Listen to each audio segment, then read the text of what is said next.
Hi friends, good afternoon. இன்றைக்கி வந்து megubhavi டைரியில் சண்டே ஸ்பெஷல் ரெசிபி தான் பார்க்க போகிறோம். மார்னிங் வந்து பொங்கல் சாம்பார் செஞ்சுருந்தேன். சாப்பிட்டுட்டு பசங்க விளையாட போயிட்டாங்க, மெகுவும் பவியும். ஸோ மத்தியானம் லஞ்சு தான், மார்னிங் ரொட்டீன்லாம் முடிச்சாச்சு. மதியம் லஞ்ச் ரெடி பண்ண போகிறோம். மதியம் லஞ்ச் என்ன ஸ்பெஷல்னால் சிக்கன் குழம்பும் மஷ்ரூம் கிரேவியும் தான். ஸோ ரெண்டுத்துக்குமே ஒரே இன்க்ரீடியன்ஸுன்றதுனால நான் ஒரே டைமுக்கு செய்கிறேன். அது நான் செய்கிற மெத்தடில் இன்றைக்கி வீடியோ போடுறேன், நீங்கள் பாருங்கள்.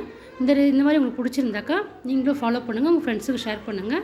இன்றைக்கி சிக்கன் குழம்புக்கு பெரிய கடாயும் மஷ்ரூம் கிரேவிக்கு சின்ன கடாயும் வச்சுருக்கேன். ஸோ 4 பெரிய வெங்காயம் கட் பண்ணியிருக்கேன். ரெண்டுத்துக்கும் ஒரே இதுன்னு போட போகிறோம், வெங்காயம் தக்காளி எல்லாம். ஸோ கட் பண்ணியிருக்கேன். இதுக்கு வெங்காயம் போட்டு வெங்காயம் வதங்கினதுக்கப்புறம் இஞ்சி பூண்டு பேஸ்ட்டு போட்டிருக்கோம். அது வதங்கினதுக்கப்புறம் தக்காளி போட்டிருக்கேன். ஸோ இது ரெண்டும் நல்லா தக்காளி நல்லா வேகட்டும். இது வேகிறதுக்காக கொஞ்சம் மஞ்சள் தூளும் கொஞ்சம் கல்லுப்பு போட்டு நல்லா வதக்கிக்கலாம். இது தக்காளி ஃபுல்லாக நல்லா ட்ரை ஆகி நல்லா வதங்கட்டும். இந்த பக்கம் வந்து மஷ்ரூம் தக்காளி வதங்கிட்டனால மஷ்ரூம் போட்டு மிக்ஸ் பண்ணிவிட்டு அது கூட வீட்டு மிளகாத்தூள் 1.5 ஸ்பூன் போட்டிருக்கேன். நான் வீட்டிலே அரைச்சி வச்சுருக்க கரம் மசாலா ஒரு 1/2 ஸ்பூன் போட்டு நல்லா வதக்கிக்கலாம். நல்லா வதங்கிடட்டும்.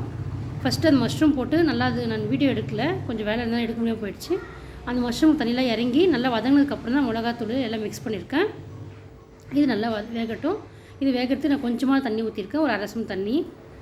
ஸோ இது நல்லா எல்லாம் மிக்ஸ் பண்ணியாச்சு. இதோட வேலை முடிஞ்சிடுச்சு. இதை நம்ம மூடி வச்சுக்கலாம். இது வேகட்டும். இது வேகிற கேப்பில் இந்த பக்கம் சிக்கன் போட்டிருந்ததுலையா வெங்காயம் தக்காளி எல்லாம் இப்போ நல்லா ஃபுல்லாக வதங்கி ஃபுல்லாக ஜூஸி கிரேவி ஆகிடுச்சு பாருங்கள். இப்போ இந்த டைமுக்கு நான் ஒரு 3/4 kg சிக்கன் கழுவி மஞ்சள் போட்டு க்ளீன் பண்ணி வச்சுருக்கேன். இப்போ அதை மிக்ஸ் பண்ணி இதை நல்லா வதக்கிக்கலாம். இதுக்கு தண்ணி ஸ்டார்டிங்கே தண்ணி ஊற்ற வேணாம். இதில் இருக்க சிக்கனில் இருக்க தண்ணியெல்லாம் ஃபுல்லாக இறங்கி அதிலே வேகட்டும். இது கூட 1/2 ஸ்பூன் வீட்டு கரம் மசாலாவும் 2 ஸ்பூன் ஃபுல் மிளகாத்தூளும் போட்டுக்கிறேன். எல்லாத்துக்கும் நான் ஒரே மிளகாத்தூள் தான் வீட்டில், சிக்கனுக்கு சாம்பாருக்கு எல்லாம் நம்மளே வீட்டில் அரைக்கிறோம் இல்லையா, அந்த மிளகாத்தூள் தான். இப்போ அது போட்டு நல்லா சிக்கனை நல்லா கலக்குன்னு கலக்கி விட்டுக்கலாம். இப்போ இதை மூடி வச்சிடலாம். இதில் இருக்க தண்ணியை ஃபுல்லாக கீழே இறங்கி எல்லாம் வேகும். அது வேகிறதுக்கு கொஞ்சம் கல்லுப்பு போட்டுக்கிறேன். இதுக்கு தண்ணி ஊற்ற வேணாம். தண்ணி ஊற்றினா டேஸ்ட் போயிடும், சிக்கன் டேஸ்ட் போயிடும். ஸோ அந்த மிளகாத்தூள் எல்லாம் அந்த கிரேவிலே சிக்கன் வடிது இல்லையா, அந்த தண்ணியிலே ஃபுல்லாக வேகட்டும். இது வெந்ததுக்கப்புறம் லாஸ்ட் தண்ணி ஊற்றிக்கலாம். இது ரெண்டும் வேகிற கேப்பில் நம்ம இதுக்கான தேங்காய் அரைச்சிக்கலாம். நான் சிக்கனுக்கு தேங்காய் கம்மியாக தான் ஊற்ற போகிறேன். ஏன்னா சிக்கன் நிறைய மசாலா ஊற்றினா வீட்டில் பிடிக்காது எல்லாேருக்கும். அதனால் பாருங்கள், 1/2 மூடி தேங்காய் எடுத்து வச்சுருக்கேன். வீட்டில் வந்து நான்வெஜ் சாப்பிடாதவங்க இருக்காங்க இல்லையா, அவங்களுக்காக மஷ்ரூம் கிரேவி ரெடி பண்ணிட்டுருக்கேன். ஸோ இதுக்கு இதோட அஞ்சரை பெட்டி, அதில் என்னென்ன மசாலா ஐட்டம் இருக்குது, பட்டை, லவங்கம், சோம்பு, கடல் பாசி, அப்புறமேட்டுக்கு 2-3 பேர் தெரியல, ஏலக்காய், இதெல்லாம் போட்டு அரைச்சி தேங்காய் பேஸ்ட் ரெடி பண்ணிக்கிறேன், கசகசா போட்டு. இப்போ இதை அரைச்சாச்சு இல்லையா, இதை அரைக்கிறதுக்காக ரெடி பண்ணி வச்சுருக்கோம்.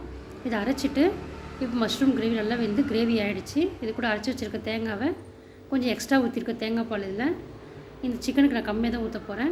இப்போது இதுவும் நல்லா ஒரு 1/2 குக்கு வெந்துருச்சு சிக்கனு. இது வெந்ததுக்கப்புறமேட்டுக்கு இப்போ இந்த டைமுக்கு கண்டிஷன் தண்ணி ஊற்றிக்கலாம். ஒரு ஸ்பூன் தண்ணி ஊற்றிக்கிறேன். ஒரு 1/2 குக்கு வெந்திருக்குது. இப்போ தண்ணி ஊற்றினதுக்கப்புறம் மீதி 1/2 குக்கு வேகட்டும். ஸோ இது மூடி வச்சுக்கலாம், நல்லா வேகட்டும்ன்ட்டுன்னு.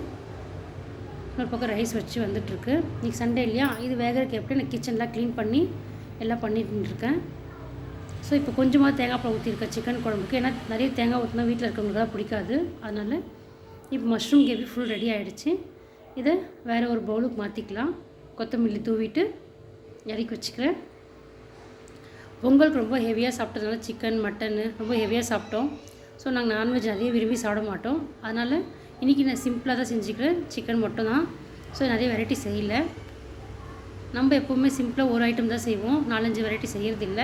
ஸோ தெரியும் இல்லையா, இவ்வளோ தான் நம்ம ஃபேமிலிக்கு. இப்போது ரெடி, சிக்கன் குழம்பும் ரெடி, மஷ்ரூம் கிரேவியும் ரெடி. பசங்க விளையாட போயிருக்காங்க. அவங்க வந்ததுக்கப்புறம் சாப்பிட்ற வீடியோவை நான் ஷார்ட்ஸில் போடுறேன். மறக்காமல் எல்லா ஷார்ட்ஸில் வந்து பாருங்கள். நம்ம சேனலை ஃபஸ்ட் பார்க்குறவங்க மறக்காமல் சப்ஸ்கிரைப் பண்ணுங்கள். நீங்கள் சப்ஸ்கிரைப் பண்ண தான் நம்மளுக்கு மோட்டிவேஷன் இருக்கும் நிறைய வீடியோ போடணுன்றதுக்காக. இன்றைக்கி இது முடிஞ்சிருச்சு சண்டே வேலை.